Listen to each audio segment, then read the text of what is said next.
¡Ey! ¿Qué pasa, Humphries? Hoy vamos a abordar un tema que está en boca de todos: el precio de la gasolina. Lamentable y es lamentable. No. Hoy vamos a hablar de la viruela del mono, explicando su origen, curiosidades, síntomas, preocupaciones y mucho más. ¡Dentro intro!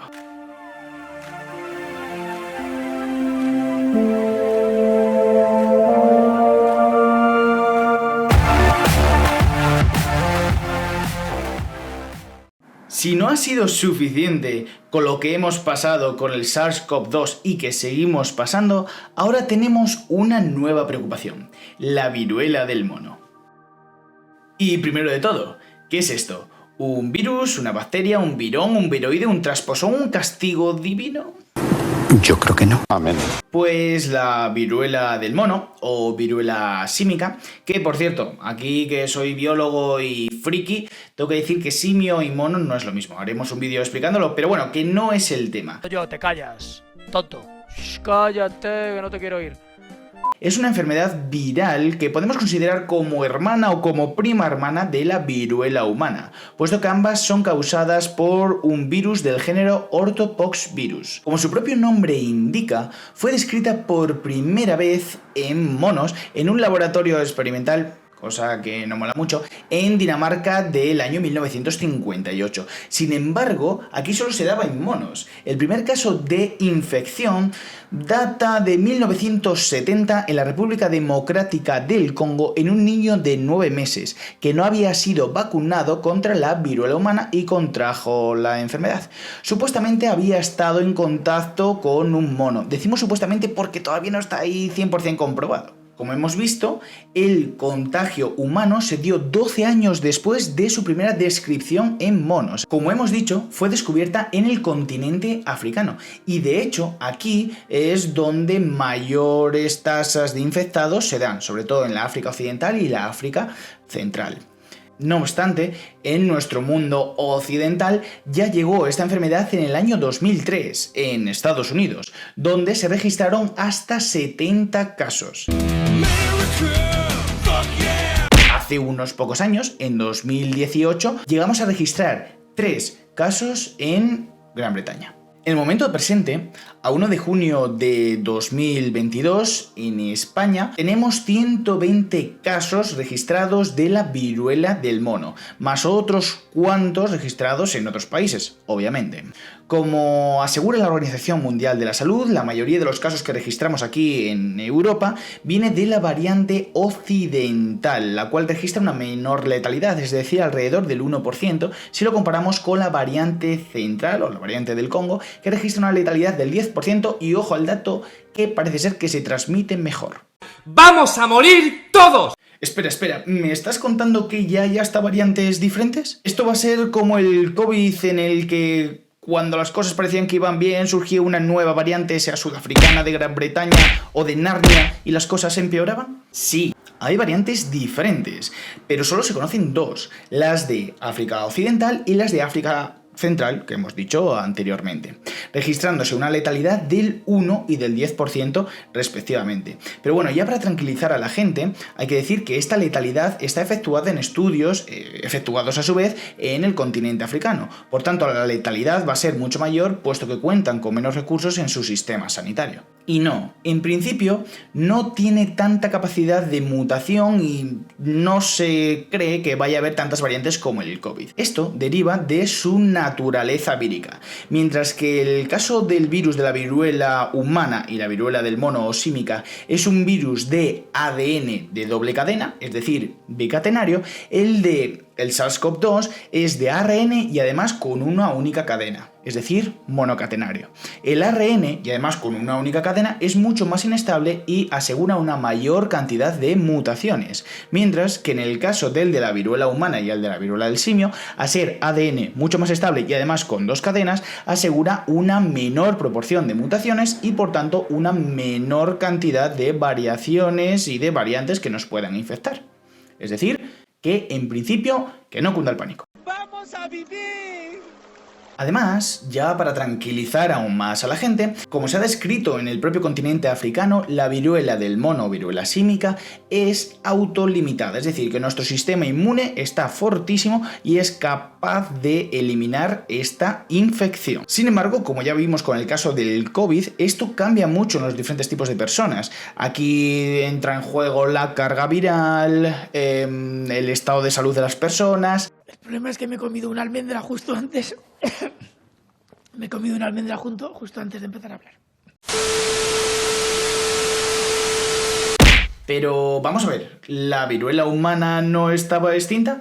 Sí, la viruela humana se erradicó en el pasado. De hecho, es una pasada cómo se llevó la vacuna al nuevo continente con esa expedición Balmis. No me cuentas tu vida, crack.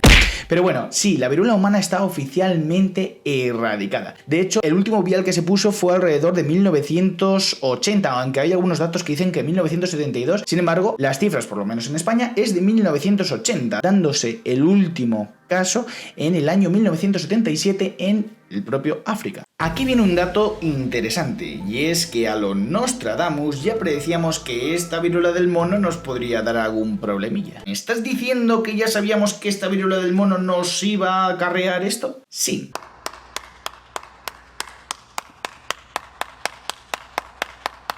Lo sabíamos desde el año 1988, año en el que un equipo de 3 científicos de la London School of Hygiene and Tropical Medicine, Escuela Londinense de Higiene y Medicina Tropical en español y que todos lo conocemos, ¡Español de España! ¡Dios! escribió un artículo en la revista internacional Journal of Epidemiology, en la que habían analizado los casos de la viruela del mono en la República Democrática del Congo durante el quinquenio de 1980-1985.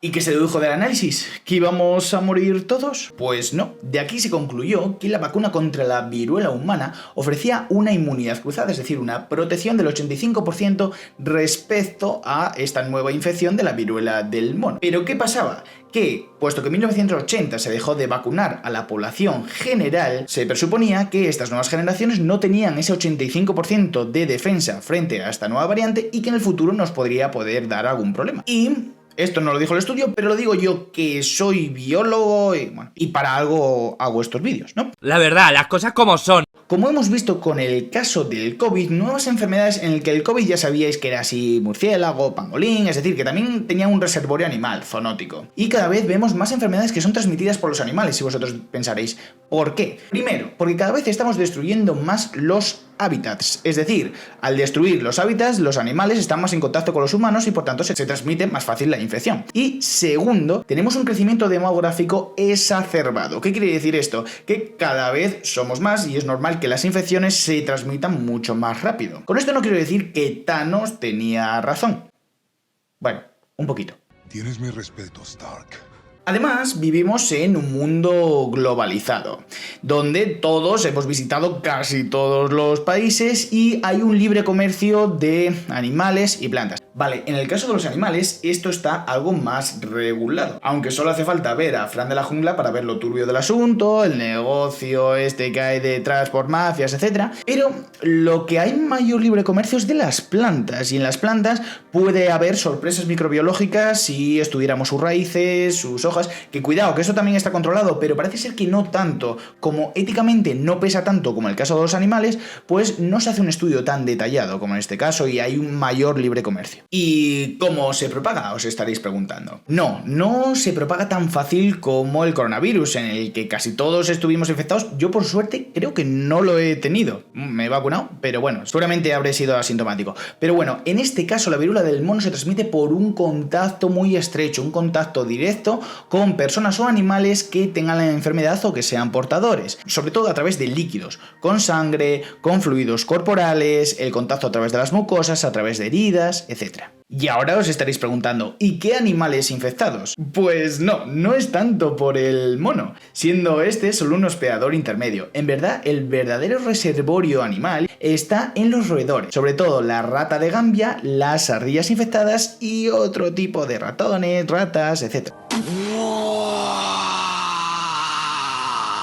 Y sé que os estaréis preguntando, ¿y por qué leche se llama viruela del mono? Es que el primer caso descrito se data de 1958 en ese laboratorio de Noruega, donde con esos monos con los que estamos experimentando se vio esa viruela del mono, y por eso se llamó así. Ya sabéis, los biólogos no somos muy buenos poniendo nombres, salvo el caso de poliubiquitinización. Eso está guay para tirárselas de listo, y para los trabalenguas, para nada más, porque no molaba estudiar esos nombrecitos. ¿Y cuáles son los síntomas de la enfermedad? Bueno, podemos decir que van variando, y para que haya más tranquilidad, que ya sabéis que los medios de comunicación hay a veces que nos ponen la cabeza como un bombo, la mayoría de los casos son asintomáticos. Daros cuenta que esta viruela es la viruela del mono, no es una viruela humana y todavía no está totalmente adaptada a nuestro ser, ¿no? En caso de que se diera los síntomas, se reportaría fiebre, cefalea intensa, es decir, así un dolor de cabeza, dolor muscular, dolor lumbar y sobre todo inflamación de ganglios linfáticos. Esto es importante